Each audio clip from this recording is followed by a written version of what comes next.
ଭଲ ଲାଗୁନି ଖାଲି ସେଇଥିରେ କଚ କଚ କରିଦଉଛନ୍ତି। ଯେମିତି କୁଚେଇ ପକଉ ଦେନୁ କେତେବେଳେ ଡାକ ହେଲେ ଆମେ ହେଲେ କୁଚେଇବୁ ସତ ରାହୁଛ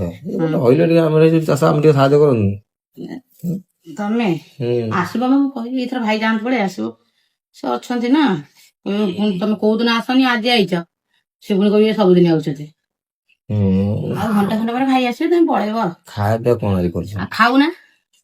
ନା ବା ଆମ ଖାଇବା ଜିନିଷ ତମେ ଦେଇପାରିବ ମିଠା ସେଇନାକି ଆଇଛ ଖାଇଦେଇ ତମ ମିଠା ଠାରୁ ଭାଇଙ୍କ ମିଠା କଣ ଭଲ ଲାଗିବ? ଆମର ହେଲା ରସଗୋଲା ଯେତେ ଯାହାହେଲେ କଣ ହବ କିଏ ଆଉ ଆଗ ନୁହଁ କମଳା ଖାଇବାକୁ ମୋର ଭାରି ରସଗୋଲାରୁ ଯେତେ ଚୁଷି ଚୁଷି ଖାଇବ ସେତେ ମିଠା ବାହାରିବ। ବ୍ଲାଉଜ ବଟମ ଟା ଦଉନ ଦେଖାଉଛି ଫାଳେ ମୁଁ ତମକୁ ଦେଖଉଛି ଆଉ ଦେଖୁ ତ ଆଗରୁ କାଇଁ ଖୋଲା କରୁଛ ମୁଁ ତ ନଥିଲି ଆଗରୁ କାଇଁ ଖୋଲା କର ତମେ ଦେଖିଲେ ବୋଲି ଆଇଲ ନା ନାଇଁ ଭିତରେ କଣ କଳା କଳା ଏଠି କଣ ଏତେ କଳା ହେ ସେ ମୋର ଇଟିଲି ଉପରେ ଗୋଲମରିଚ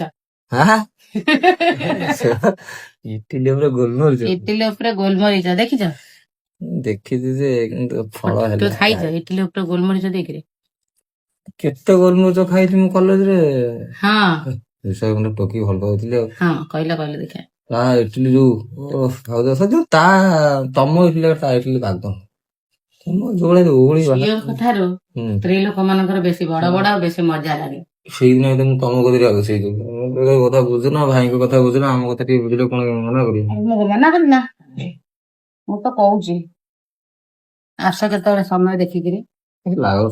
ଆସିବ କଣ ତମକୁ ଶାନ୍ତି କରିଲା ବେଳେ କାଢ ମୋ ଭାଇ ମତେ ଲାଗୁନି ଭାଇଙ୍କର ଆଉ ଭଲ ଲାଗୁନି ମୁଁ ତମକୁ ସବୁବେଳେ ଅନାଏ ସାବେ ଡାକିବି ଇଏ କରି ଭାବେ କାଳେ ଖରା ହେବ କଣ କରିବ ହଁ ଗାଁ ହେଲେ ଗାଁ କଥା ନା କିଏ କଣ ଭାବିବ ଇଏ କରିବ ହଉ ମୁଁ ଯାଉଛି ଯିବି ହେଲା ପରେ କେତେବେଳେ ଆସିକି ଟିକେ ଖାଲି ବିପଦ ଟିକେ ବୁଝିବା ଭାଇ ପଳାନ୍ତୁ ଏଥରକ ମୁଁ ଡାକିବି ଆସିବ ହେଲା ରାତିରେ ମତେ ଯାଉଛି ହଉ ଯା